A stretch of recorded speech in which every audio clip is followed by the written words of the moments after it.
Hello, this is Jim Feist.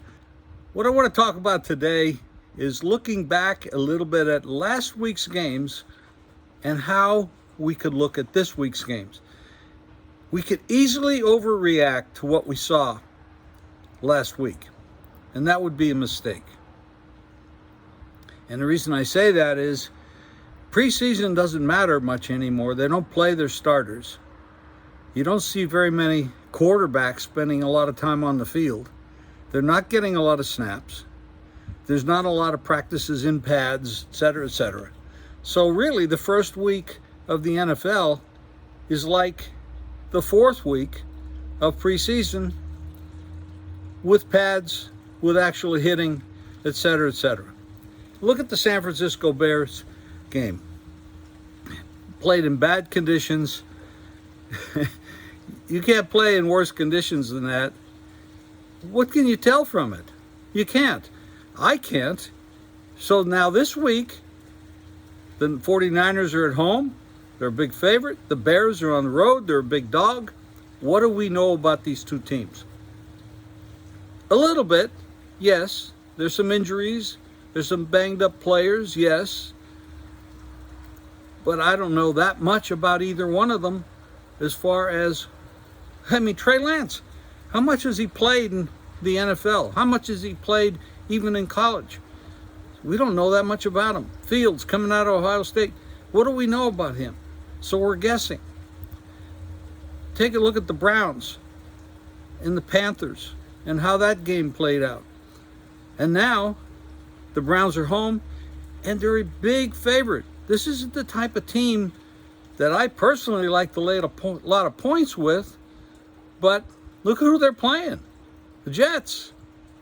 They're pretty bad. Their first string quarterback that they drafted high, he's been hurt. Flacco throws 59 passes. There's not a lot to learn there. So what I'm saying here is protect your money. Don't go crazy for what you saw. We still have a lot to learn. There are a few teams, though, that we did see some things, and we can say, hey, Kansas City is really good. Arizona, maybe a little iffy. They have some injuries. They got problems, and I'm not a big Kyler Murray fan, personally.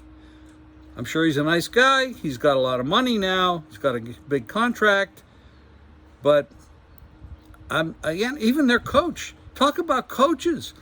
Look at the Monday night game. Look at the decisions by Hackett at the end of that game. Atrocious. All of us could have made better decisions than that. The decision he made was the worst one he could have made, in my opinion. So there's a lot to do. In what I'm saying, there's a lot to do not to do. Don't overreact to what you saw. Look at the Eagles in Detroit. Eagles had the big lead. Then they give up a lot of points late. Lions, just like last year, come roaring back and they cover the spread. What did you learn? Are the Eagles that good? Are the Lions that bad? Or does it reverse in the So we have a lot to learn. It's a 17-week season, not counting the playoffs. Don't overreact. It'll cost you money. So be careful.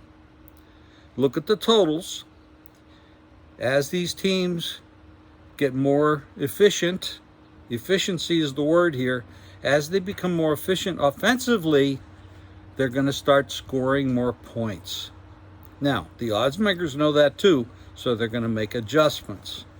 So be careful with that as well. It's a long season. Don't blow your bankroll. No more than 2 or 3% of your bankroll on any given game. And don't overbet a lot of games. I mean, if you're betting 2% and you bet 10 games, that's 20% of your bankroll. That's too much on a week, so you have to watch at that too. So be careful. Stay tuned. We're going to have a lot of good information, and we'll talk to you later.